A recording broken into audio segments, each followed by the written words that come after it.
Okay, so I believe most of you are not even online, even though I see you online. Why? Because I wasn't recording the last lecture and nobody said anything. All right, or maybe you are bored. You didn't enjoy the midterm. Is that the case? Talk to me. Is that okay? Talk to me. If you don't talk to me, how would I know? Anyway, so there you go. Let's continue. We want to look at surfaces closely. Is that okay? So I think most of the things you have been touched on already. Tins, points, contours. Right. So this is actually coming from ArcGIS software, but it's fine. We can still talk about it. So interpolation is the main thing. What interpolation does is that it allows us to fill in the gaps, because practically we can't be at every point to collect data for our surfaces. So what the interpolation tools do is that they allow us to say, okay, even though you don't have this value, we have it, so you can have it. Just take it. Are you okay? So interpolation tools create a continuous surface from discrete samples. So you see discrete and then continuous, you know, these two phenomena comes in. All right, so yeah, you can look at different phenomena. Here we're looking at elevation, chemical concentration. Okay, so take note, guys, that if in exam I ask you questions on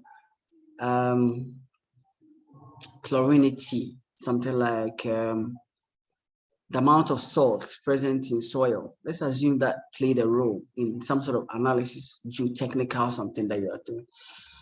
I want you to look at it that way. Okay, so the surfaces, start looking at it from a civil engineering point of view. Are you okay? Right. So typically, if the amount of soil in amount of salt in the soil affected the strength of it for any reason, are you okay? If that even were the case, then you can now, what can you use that surface for? For example, it could help you to decide where to work and which areas to excavate and etc. Are you okay? So look at it from that outside the box. Are you okay? Look at it outside the box.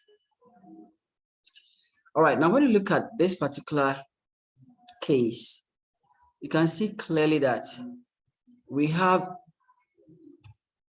two different ways, or about three different ways of doing the interpolation. We have what we call the inverse distance weighted interpolation. Is that okay? Inverse distance. In fact, the name tells you exactly how such an interpolation works.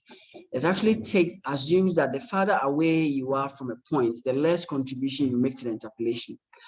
Right. So the interpolation that we know from primary school or JSS or wherever we first met the word actually refers to linear interpolation and not other types of interpolation that may exist. Okay, so here, this is what we know from time immemorial, that you may have one value here, and then all we need to do is now find a proportion of how far we have moved from left to right, okay, and then say that, okay, if the change was, if you had a linear equation, literally to define this here, then what would it be? Okay, what would the value at this point be? You know, so this is linear interpolation. I don't want to waste time, but you can quickly do it. Just do similar triangles and then work out the value. If, for example, the distance from here to here were like 50 meters, then obviously you can just work the proportion. If the total length is like, say, 100, okay, meters, then you can say the halfway between this and that. I mean, like, you can easily work it. It's not the most complicated maths that you ever come across, but that type of interpolation is not ideal. Why? Because it only considers the point 50 and then 100. Okay, this type of interpolation only looks at 50, 110. Are you okay? But why don't you look at it from the top? Then you realize that there are other points around you that could contribute to the value at the unknown location. Okay, so that is what brings in the other methods for interpolation. Okay, so you have about 3 or 4 methods of interpolating between points of known values. Okay, so the inverse distance weighted now looks at all points of interest and say that, okay, what is the point here? Look at the neighboring points and tell me what is my value. Are you okay? And then we can now say, okay, sometimes you go to a site and realize that it slopes in interesting ways. Okay, I remember there was a project, a very small project that we had to work on, and in trying to analyze the slopes, you realize that slope is not in one single plane. Slope is in different planes and several planes. Are you okay? So for water to even flow in a particular direction, we have to look at the different, slopes that you have. Are you okay? For a particular point, for water to flow through a particular point, there is a contribution of several slopes, several surfaces that are inclined at different angles to give you the final value. Okay, so inverse distance weighted says that if you are far away, then you don't contribute more. Are you okay? So we apply weight and then we use distance as a weight.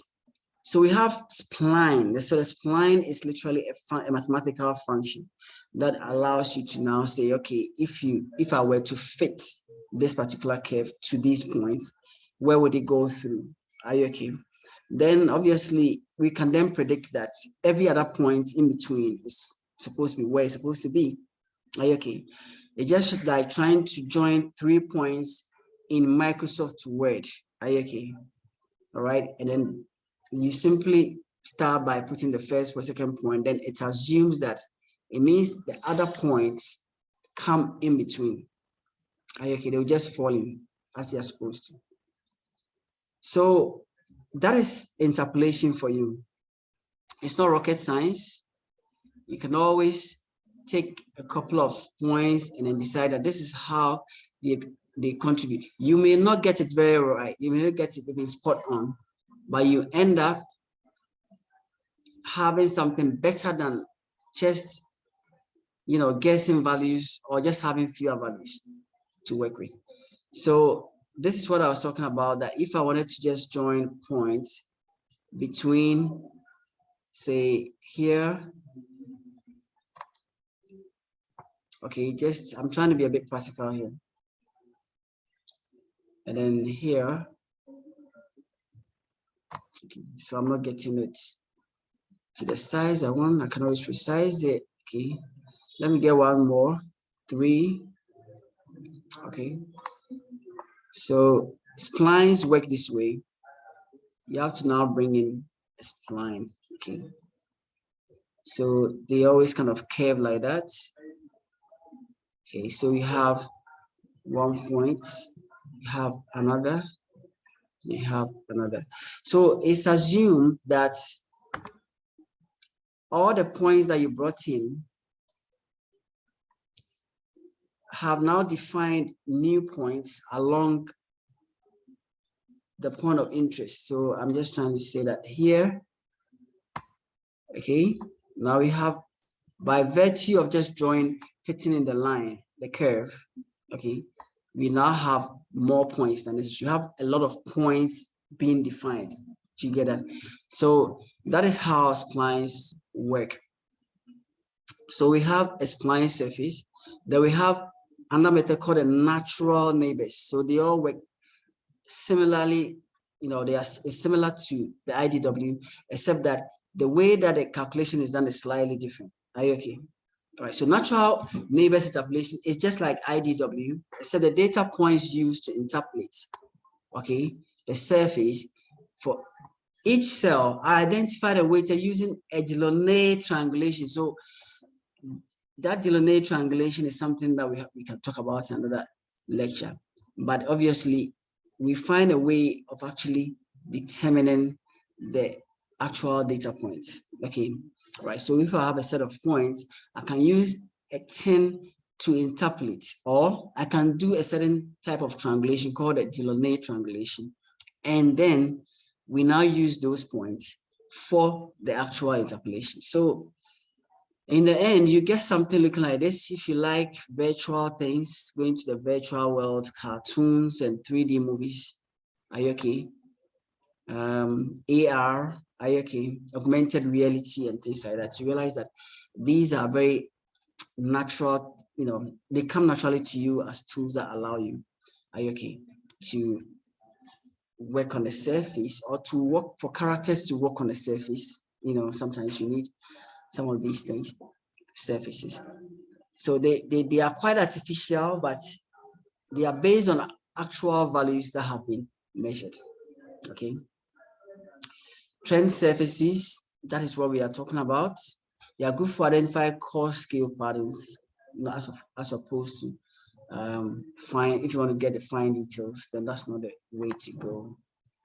All right, so we can just go on and on and on and on, but obviously surfaces are a big topic, okay, that we can never exhaust. There are always interesting things that come up.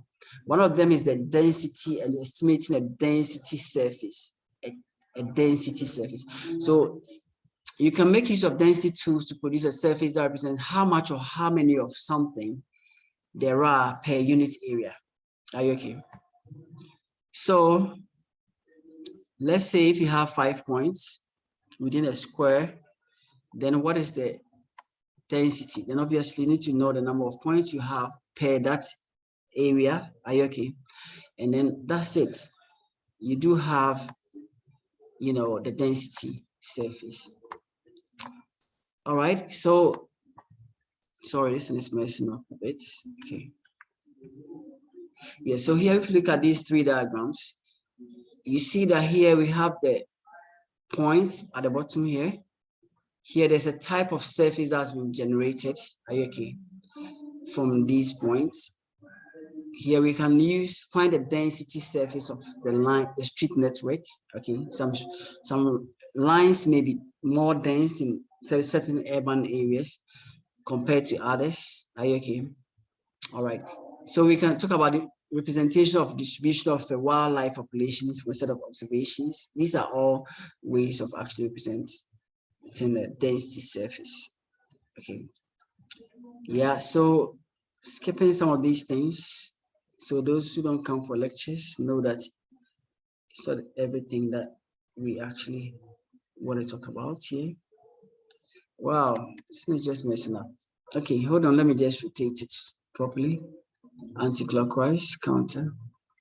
Okay, so yeah, we want to actually analyze and appreciate a surface. This one, you have to do it practically. That's why I'm saying that subsequent lectures, we need to do it practically.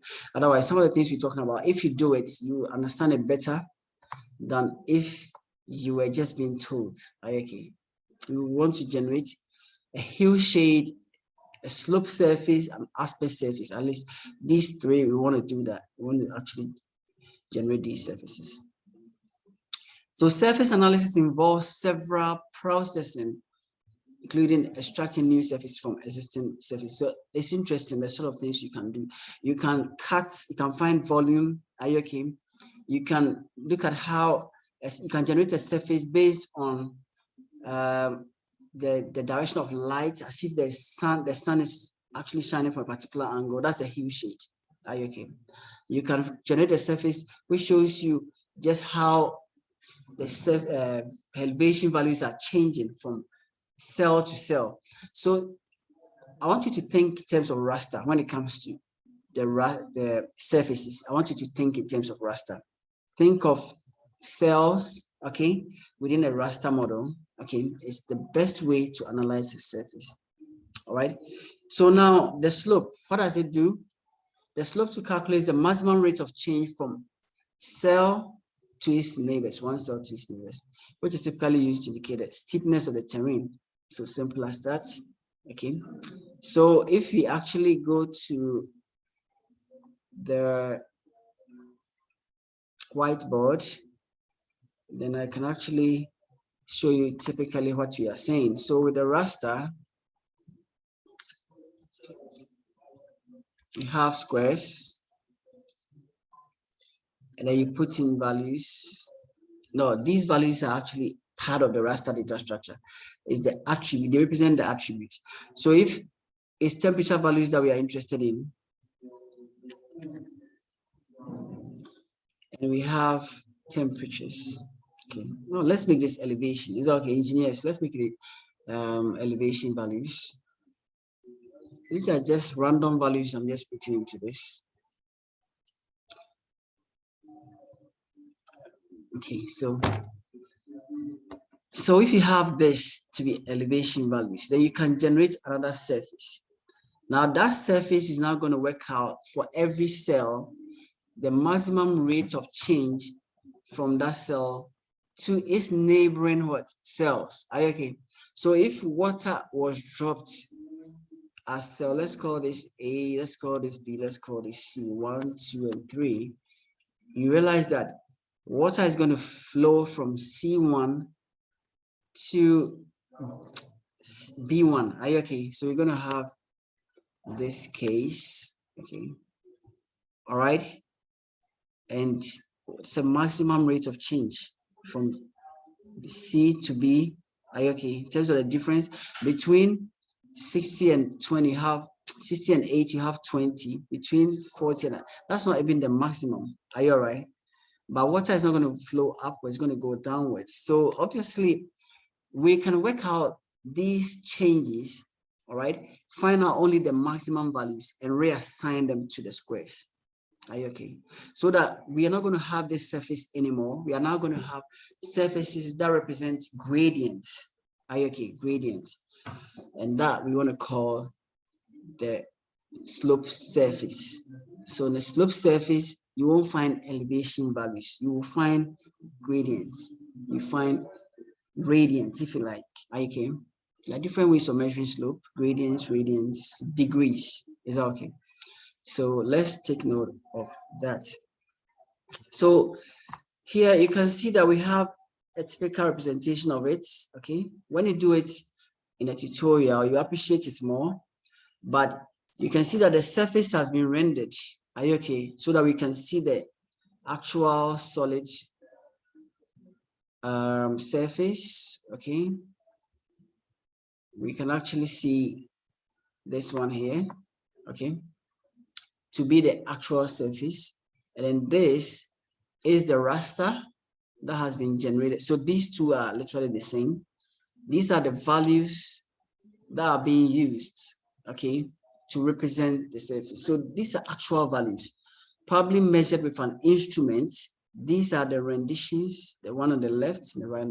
These are actually representations. Okay. This looks almost like reality, but it could actually be a computer generated model. Are you okay? A visualization, a 3D visualization of the surface. All right. But once you have a raster, then you can do these things. You can generate these surfaces. Interesting. Okay, so let's move on. So here we have a slope surface. Look at it. You can see we have the values ranging between 0, 9, 10, and you have different values on the left hand side. Let's look at the aspect. I think the slope, enough of that. We talked about the slope. What is the aspect? The aspect tool calculates the direction in which the plane fitted to the slope faces for each cell. I've had a few questions on this one where I wanted to find out if people really understood this concept of aspect. When I talk about it, you probably understand it. When we twist it a little bit, you will never understand what we are talking about. What is the aspect? Okay. If you were to fit a surface to the slope, you realize that the slope will now be varying like that. Are you okay? So if it's not steep, it will be flat. If it's steep, it will be almost like that. Then in between, it will be like that. For every point on the surface of the earth, there is a slope, and that slope faces a certain direction. Okay. Okay. Who can see what you share here? Recording on. Okay. All right. So the aspect is simply storing which direction my slope surface is facing. That's all. All right. So when you look at this one, if you talk about direction, then we are talking about what? bearing. If you talk about direction, we are talking about what? Bearing. As an engineer, you should know that. You can't talk about direction and start talking about something else. So in this example, you can see clearly that we have different colors to represent different directions, okay? When we say north, north is varying between 0 and then 22 degrees, okay? So clockwise, if you go move in the clockwise direction, that's north. Then we have flat is -1, okay? So flat has no direction. Something that's flat is looking like that, but immediately it turns facing somewhere. Are you okay? Facing Togo or whatever, Ivory Coast or something like that. We face a certain direction. So we can actually generate it. The reason we can do this is because rasters are like matrices. So we can always write a formula to calculate something. And when we calculate these new values, they can now be rendered by the software. So that's what a GIS software does. It can now show you in colors, and it's beautiful, isn't it? Even what we are looking at now. Very, very beautiful. Okay. So look carefully at the values and you realize that they're actually bearings. Okay. You can see the north pointing at 338,360. And the red color being used here is slightly intense, or I don't know, darker than this one. Okay. The hue shade shows the intensity of lighting on the surface. Okay, giving a light source at a particular location. Okay, so we want to do a practical on suitability analysis. We'll be using a lot of these rasters. So you see, I've taken my time for us to go through this. You need to grab it. Are you okay? Try to understand it. All right. And more so, your exam questions are supposed to be that interesting for you. So that everybody will see that you are in university. Is that okay? So hue shade shows the intensity of lighting on the surface, giving a light source at a particular location. It can model which parts of a surface will be shadowed by other parts. So that, to put it in a very simple way, you can look at hue shade as the way you see a surface, the way we're able to appreciate that this place is higher or lower is because of light. Sometimes if it's darker, you can always run into a ditch because you can't, the sun actually illuminates objects and creates shadows and darker places that indicate that those places are being hidden or blocked. Are you okay? So that actually is the concept that the hue shade is being used. I mean, makes use of. Okay. All right. So here you can see that we are literally doing shading. And in fact, artists do this a lot. You sit down, you take an object and then draw it, shade some parts. Then you start thinking, well, it seems light is actually coming from one end, but it's just the impression that has been created. You see the object to be a solid, okay, but it may not even be closer to that. On the left-hand side, you can see we have the hue shade. It looks like a solid, but it's not. We've created an impression that the sun is actually coming, shining, and it's at a position of almost northwest. I mean, or somewhere in that direction. Okay, maybe east, West Africa, west. Okay, West Africa is to the left. Anytime I want to think about west, I think about West Africa. You can learn it from me. So we can keep going on and on and on and have several, options, visibility tools. Once you have elevation, in fact, for security applications, engineering applications, there's a lot that you can do. Are you okay? View shed analysis. Remember we talked about that. Okay, areas that can be seen. This is what we are looking at, view shed analysis. We've already talked about that, but you see it comes up again even under surfaces, surface analysis and rendering. Okay, very beautiful. We can talk about volume tools. Then we'll be taking ourselves to engineering, surveying, okay, where we need to look at cut and fill and all that. You can see it coming in there. All right, but we want to touch on this subject of reclassification or classification. You can't talk about reclassification when you don't even understand classification. Is that okay? So what is classification about? Everything we're doing with our raster is actually classification. Why? The whole idea of raster. Every square is all the squares within the raster image or the picture. Okay, we said rasters are actually like pictures, they are images. Okay, the whole concept of getting an imagery of a place is based on the raster concept, the concept of raster, the raster model. Okay, raster model. All right, so when we actually look at classification, then you realize that we are trying to do some kind of generalization. Let me just clear this. Hold on a second. Okay, so we have a situation where the cells represent a certain phenomenon. Okay. So we have the squares and we decide that, okay, we're going to give a certain value to the squares. And then we realize that we want to actually group the values. Okay, so for the same phenomenon, for the same theme, for the same topic of interest, we can decide that if these were temperature values, then all the cells that have a certain value, okay, should now be classified. Okay, this is coming from statistics. So we can say that all values between, say, 10 and 20 should now be given a certain color, as if they all belong to the same object. They are all of the same object.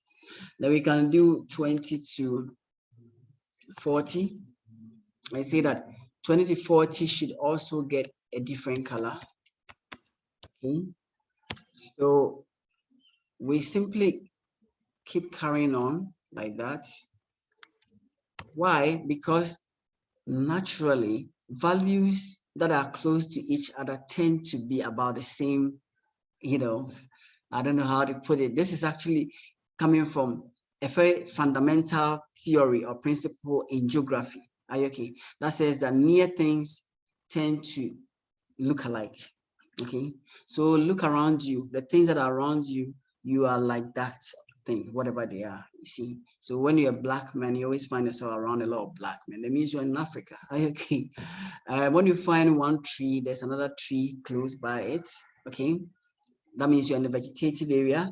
But when you go to the north, not a lot of trees. Okay, it also indicates something else. Could be when you're in the desert, lots of sand. Like that idea of grouping, okay, similar values and putting them in one class is classification. Okay, all right. So the whole idea of taking a picture in which the precision and accuracy of representing the phenomenon that is being represented depends on the size of the square tells you that there is generalization or some kind of classification of values even at the cell level. But we can also group more cells and classify it and give it a name. Okay, so example would be saying that there's vegetation or there's bare soil. Okay, so the vegetation becomes a class and the bare soil becomes another class. All right, and then there's water. Okay, so that is classification for you. Let's go back and look at the actual examples that we are doing. When you look at these diagrams here, we are trying to now take this classified imagery. Okay, so here the whitish areas, all of them seem to have the same value. Values are around the same. Okay, value. Values are around the same values. That's tautology there. But the black areas have similar values. Okay, and then now we are saying that why don't you, classify them into just a fewer number of classes. So here there are a lot of different values. Some are closer, some are not.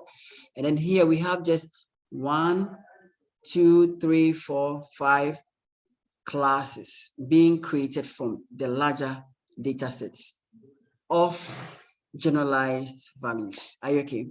All right. So when I take a cell in a raster, it represents, say, 10 meter by 10 meter square on the ground. Okay, so that in itself is some sort of that is some kind of generalization. I want to even call it classification, okay, for lack of a better word.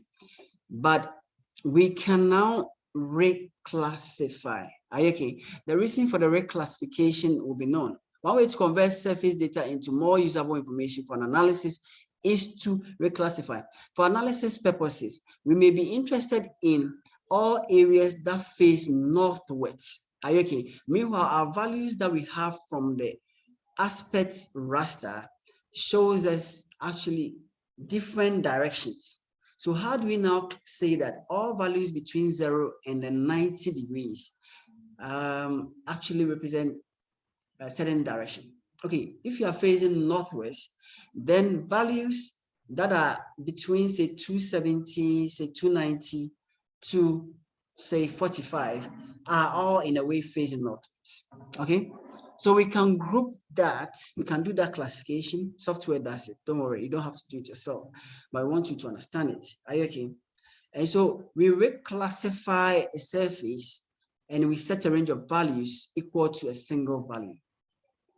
Okay, we reclassify a surface and we set a range of values equal to a single value. Are you okay? So you might even reclassify a surface so that areas with cells above a given value or between a range of values, again, two critical values, are given a certain code and say that, okay, this is it. So this is very important. It's used in artificial intelligence for identifying objects, you know, extracting objects from an imagery. Okay, so not some of us, when you drive and you get to a place and then the picture is taken, you know, a lot of information can be extracted from that.